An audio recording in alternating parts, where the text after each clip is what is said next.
The game doesn't understand anything. One thing I really like to do in Gran Turismo videos is testing engine swaps, taking the engine from one car and putting it under the hood of another. Often, this allows for faster cars because they are more powerful. If the chassis is well adapted, it can really be much faster. The Fiat Abarth 595 is a unique and powerful car that I haven't tested before. I'm not sure what to expect in terms of swapping parts, as I haven't researched the available options yet. However, from the start, it's clear that this car is something special. In terms of performance for 2024, this car is not incredible but good. It has 30 horsepower for about 1,123 pounds, which is decent, considering the very light base. Being rear-wheel drive is also beneficial, as powerful front-wheel drive cars can be horrible to drive. And especially, it's a super short car. And we know that in games, when you take a very short rear-wheel drive car and generally put a lot of power in it, there's a good chance we'll end up with a completely unplayable car that will go into spin mode at every turn. So, of course, it's not transcendent in terms of performance, but it has a good look. It's true that the Fiat 500 is pretty cool to look at, but don't expect big Emacs. I think there were versions of this Abarth 595 that could go up to 150 kilometers per hour. And in reality, that should really be scary because it's tiny, and the road holding must be a bit random. Let me show you a little bit of the interior view, which is pretty cool. It's the 60s. It's full of curves. It's full of shiny things. It's quite simple and even a bit sporty in the end. As an Abarth, it's a modified Fiat. I don't have much more to say about its performance. It's not very fast, the braking isn't great, and the handling is a bit unpredictable. However, since it's lightweight, you can still manage to control and quickly recover the car. But it's true that, well, it's not competitive. It's propitious, and there's a way to drift slightly. What's improbable is that it still has ultimate improvements. So there's a way to spend a lot on this car for what I consider a more than dubious result. We can even put nitro in it if we want. Ah yeah, I hadn't noticed the grandpa in the car. Ah, it's super low. Well anyway, we can't even calculate them anymore on Gran Turismo 7 since I don't know which update. The game often fails to comprehend your car's actions, especially when you do something unexpected. That's what's happening now. We can still add the turbo, but we'll lose the grandpas. With our upgraded Fiat 500 now making 40 more horsepower totaling 100 HP for 400 kilos, the handling might feel a bit off. Clearly out of my element here, surrounded by cars like a Megane RS behind me, a little Ferrari, and more.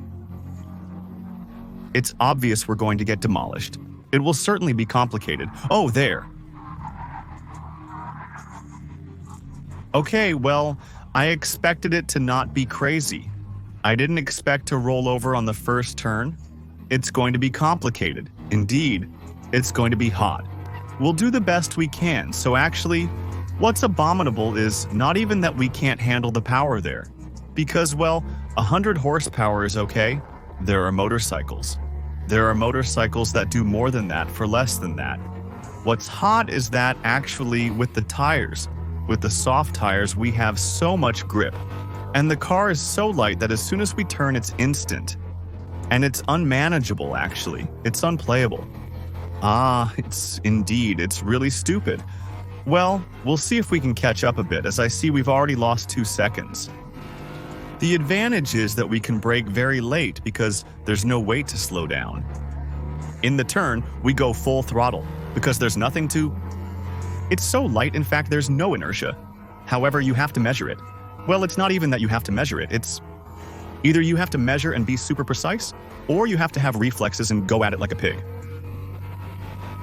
And there's a world in which it works. However, there's still a 175 in there. There. It must be scary. I think what's most dangerous for her are these big curves, actually. It's not so much the tight turns. The tight turns she will pass, but taking a somewhat fast curve is impossible. And there you say. We haven't put the swap yet. We are in normal mode. So I imagine the speeds we're going to take after that, it's going to be crazy. But still, we managed to catch up. Little by little, we have regained 4 seconds. It's exactly this kind of turns that are scary. It's too wide, the car has too much time to do anything. Well, perfect. The game didn't give me time. It went straight into mode. it's over for you. We're going to look at the personal parts directly. Oh man, there's not much.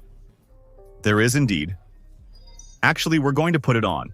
It's not going to be pretty, but it's going to be necessary just to be able to adjust the support. It's true that now we have a dubious look. Are there any other things, Hook? Yeah, well, no. Come on, no. The color of the calipers if we want to gain braking, of course.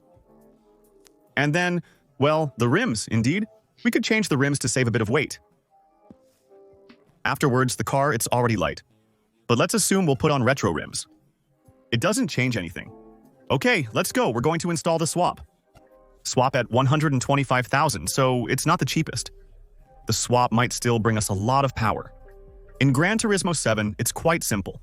The more powerful it is. With a few exceptions, the more powerful American V8s are released at 1,000 horsepower and cost nothing. I think we're going to have an engine that comes from maybe the Bat Spider or something like that. No, it's the K20 race, and it's going to be horrible and unplayable.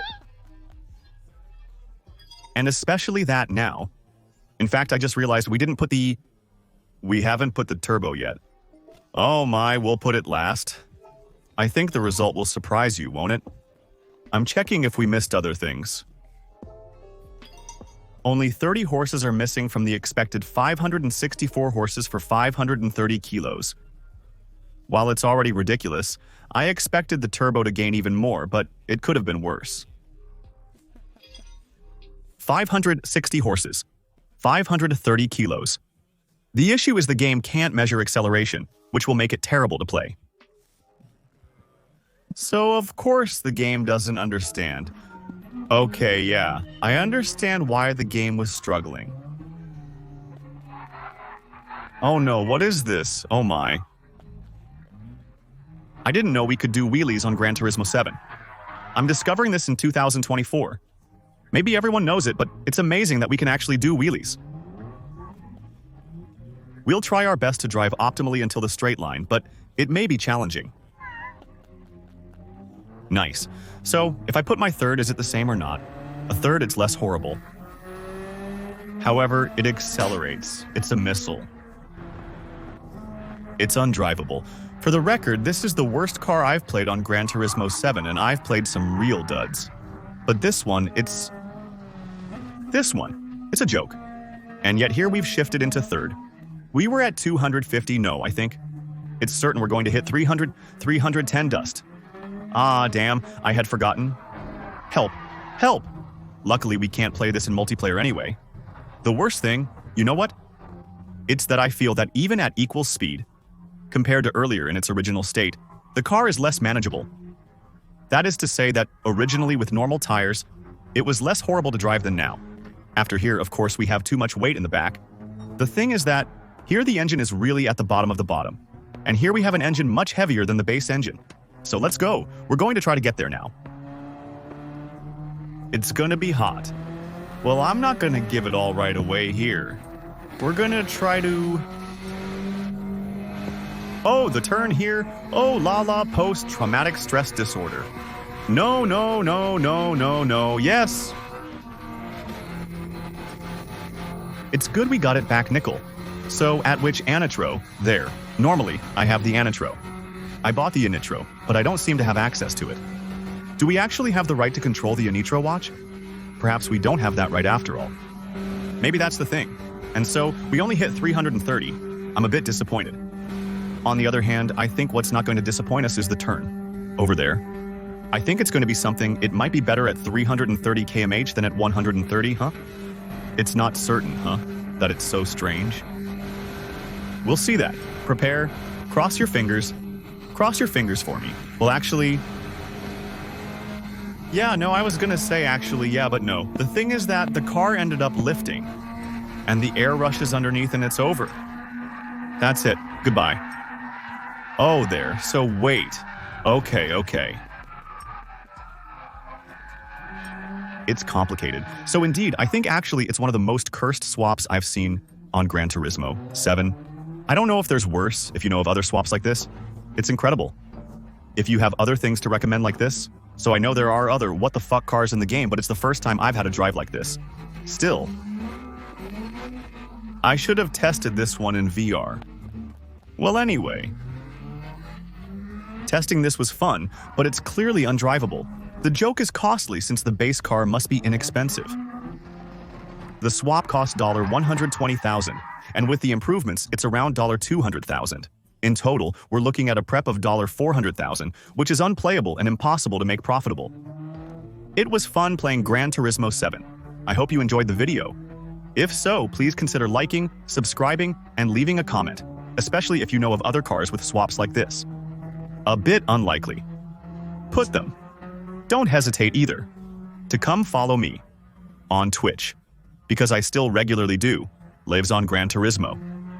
When there are updates, we test the new cars and all that. So come follow, come prime to support. So, well, listen, we'll meet again very soon for a new video. Take care. See you soon. Ciao.